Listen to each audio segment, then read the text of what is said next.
Hi guys, welcome to the channel Learn Concepts with Nikhil. Discover, Learn and Grow. In this video, we'll be learning about role of business analyst in a requirement life cycle, right?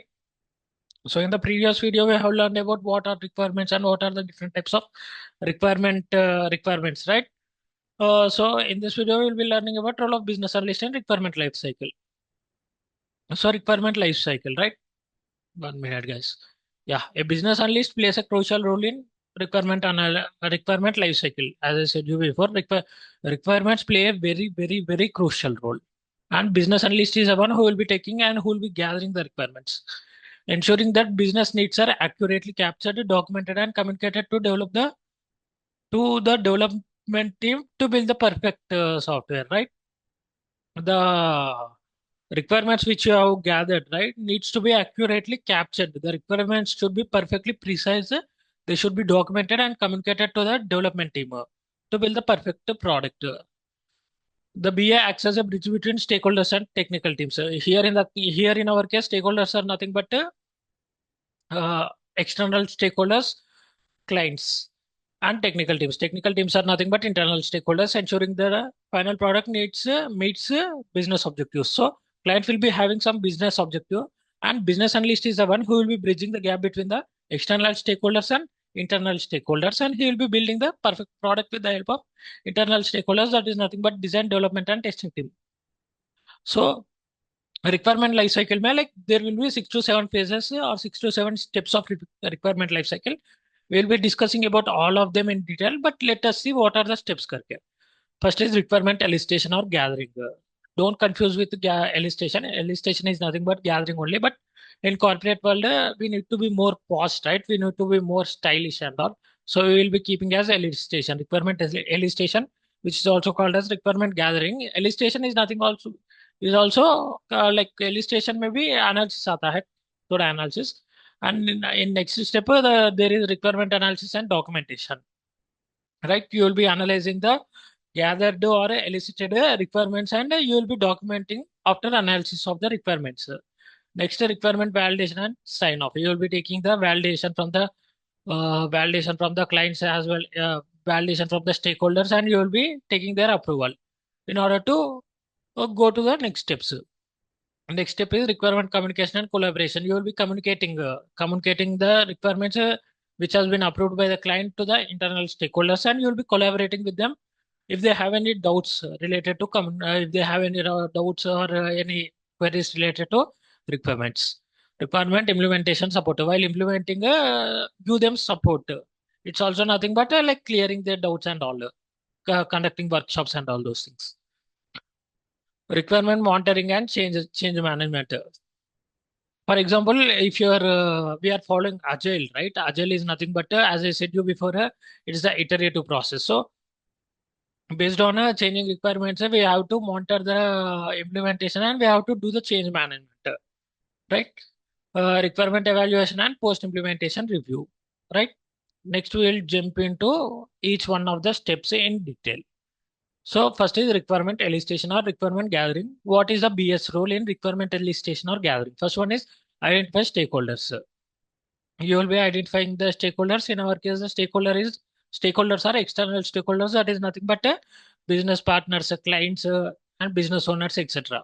Business users, customers. When coming to product based customers, also one of the stakeholders.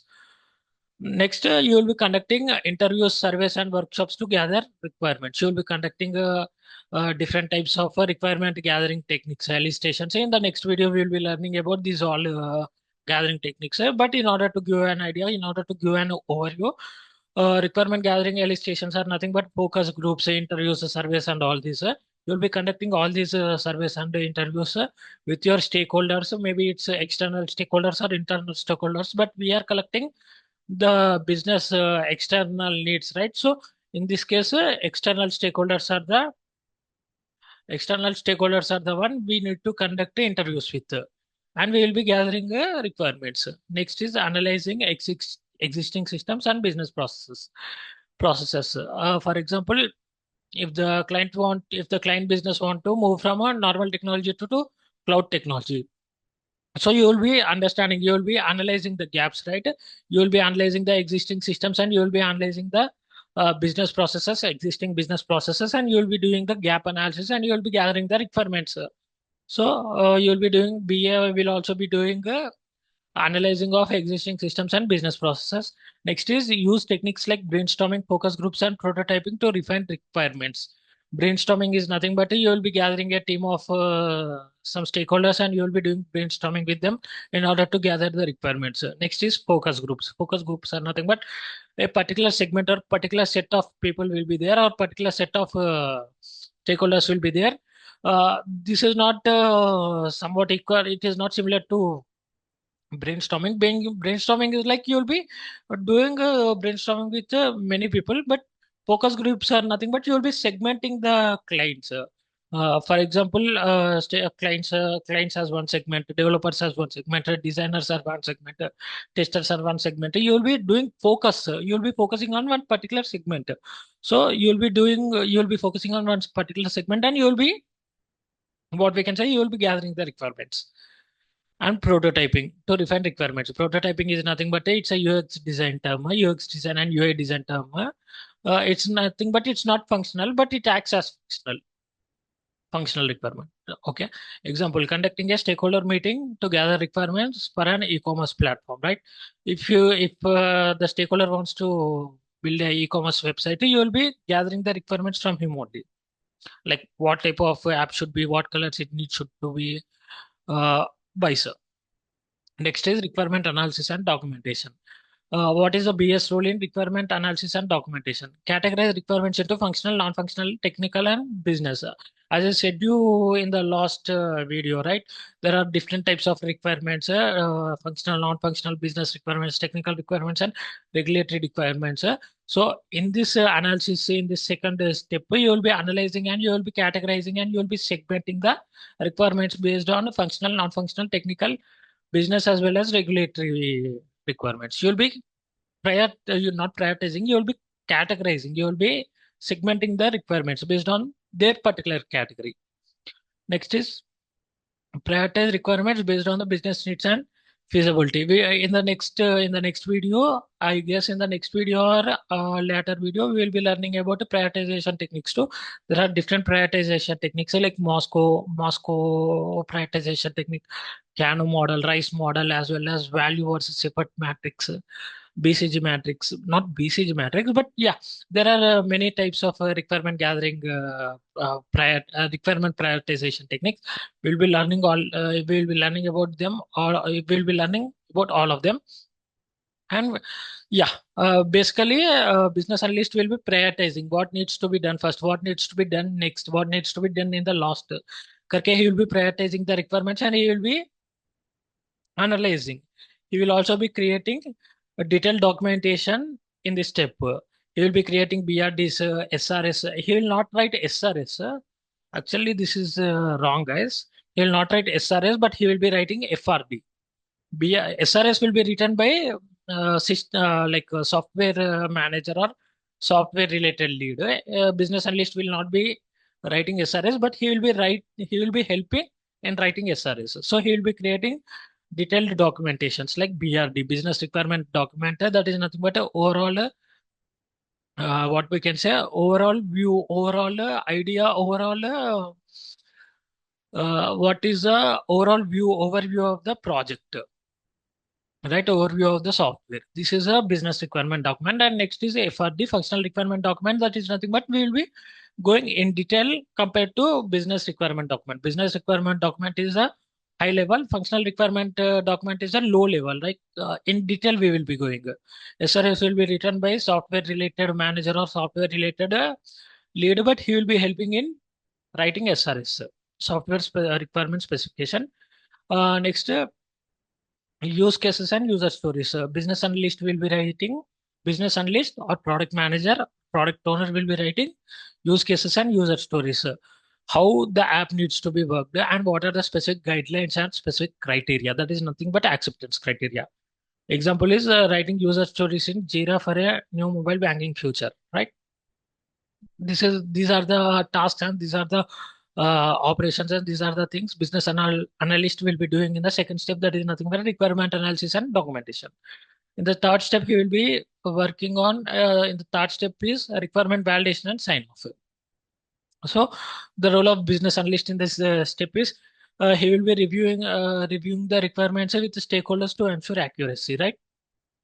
He will be gathering the requirements. He will be analyzing the requirements, and then he will be after analyzing the requirements, he will be documenting the requirements. Right?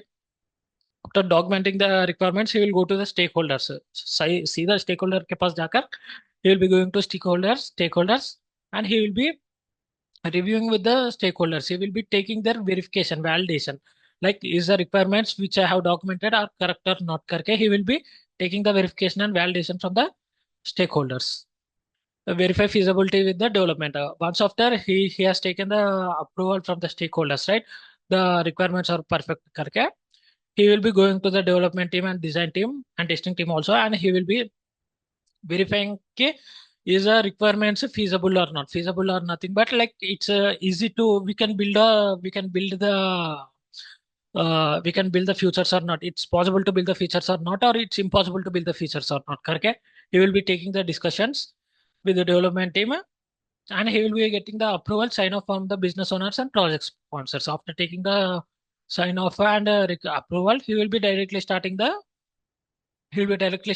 project and building of the software. And next optimize example is organizing a requirement review meeting where stakeholders validate the final set of requirements. As I said you before, he will be validating and verifying the requirements with the help of stakeholders. Next is fourth step, that is nothing but requirement communication and collaboration, right? So in this step, analyst will be acting as a bridge between business and technical teams. Business teams are nothing but our client teams, right? In this step, he will be acting as a if I say business analyst, think also in the perspective of product manager. Why? Because these all are the product manager also does the same things. The major difference between business analyst and product manager is like business analyst works in service based, product manager works in product based. So BS role here is he acts as a bridge between business and technical teams. Business in the sense count clients and technical teams in the sense design and development and testing teams. Next, he will be conducting walkthroughs and explain requirements to developers, testers, and designers. It's quite intuitive. You can understand. He will be walking through the requirements and he will be explaining the requirements clearly to all the technical teams. Update stakeholders on requirement changes. So he will be updating if a client has changed any requirement, then he will be updating the internal stakeholders. It's like the external stakeholders want to make any changes. He will be acting as mediator and he will be conveying or he will be updating the internal stakeholders on requirement changes which are done by external stakeholders. Example are explaining API integration requirements to the development team. For example, external stakeholder want to integrate two softwares with the help of API. He will be updating or he will be conveying those what you can say. He will be conveying those requirements to the technical team and development team. That is nothing but requirement communication and collaboration. He will be communicating and collaborating both with the external stakeholders as well as internal stakeholders. Next is requirement implementation and support. Requirement implementation support. For example, not for example, let's see what is the role of BA in this step. Work with developers to clarify doubts during implementation. Okay, if the developers have any doubts during implementation, he will be clarifying the doubts related to requirements. Right? Participate in agile sprint planning and daily stand-ups. You know, right? I said you right. Sprint planning and Scrum. Business analyst will also be acting as a product owner when the software company follows the sprint planning or Scrum methodology. So he needs to be participating in the sprint planning. Like he knows he has a clear picture of requirements, right? So he needs to be participating in the sprint planning as well as he needs to participate in daily stand-ups so that he can track the progress of development team with respect to requirements. Ensure requirements are correctly translated into product. As I said you before, here product means a software, right? He needs to ensure that developer teams are correctly understand. He needs to, he needs to understand. He needs to ensure. Sorry, he needs to ensure that is the development team correctly understanding the requirements and they are building the project or not. Karke, he needs to ensure. Example: assigning a QA team in writing test cases based on the requirements, right? So requirement monitoring and change management. It's nothing but track requirements changes using tools like Jira and Confluence. I forgot to say you, the business analyst will be not tracking. He will be gathering or he will be listing the requirements in some tools like Confluence or Word or PowerPoint or something like that. He will be gathering those requirements in those tools. In this step, requirement monitoring and change management, he will be managing the change. Excuse me, guys. He'll be managing the change, and yeah, he will be tracking the requirements. Are my requirements going as per the sorry? Is the work going as per the requirements or not? Karke? Track requirement changes using tools like Jira and Confluence. Analyze the impact of changes and get approvals. Okay, if any changes are made, you need to get approvals. Uh, Even guys, even I am seeing this slide for first time. I did not practice, so maybe it takes some time to explain you clearly. But yeah, update documentation and communicate changes to the stakeholders. For example, if the external stakeholder made any changes, right, you need to be update the document and you need to be thorough with the change management and you need to communicate to internal stakeholders. I said you right, external stakeholders makes changes, you have to update with internal stakeholders. Updating the SRS document, FRD document, SRS will be updated by software related guy, right? Software related guy or software related person lead, and FRD and BRD will be updated by business analyst alone, right? After new compliance requirement is added, if the changes are made, you have to update the document. And next is this is the last step of the life cycle, guys. Requirement gathering life cycle, not requirement gathering life cycle, requirement life cycle. So seventh step is the requirement evaluation and post implementation review. So yeah, after completing the project, after completing the software, you need to evaluate is my software working as per the requirements or not. Gather feedback from users and business teams. So you will be going to the clients. Business needs is nothing but client needs. You will be going to the clients and you will be going to the users. Why? Because they are the actual end users, right? And you will be gathering feedback whether the software is working as per the requirements or not. Karke. Next, you'll be analyzing whether the delivered systems meets business objectives. As I said you just now, there will be a business objective for the software, and is the software working as is the software working as per the business objectives or not? Karke, we will be taking the feedback, we will be ensuring, and we'll be analyzing. Next, recommend improvements and enhancements. Like after building the software, it needs to be maintained, right? Maintenance bhi hoga. Sometimes maintenance can be or cannot be went to other company. If it goes to other company, you have to give them support and maintenance for improvements and enhancements, right? For example, conducting a post launch survey to assess the effectiveness of the newly developed CRM system. Okay, so CRM system is nothing but a software system. So this is about requirement life cycle, guys. Requirement life cycle and the role of BS, role of the BS and requirement life cycle. So this is about this video, guys. In the next video, we will be learning about some more about business analysis and requirements. So bye.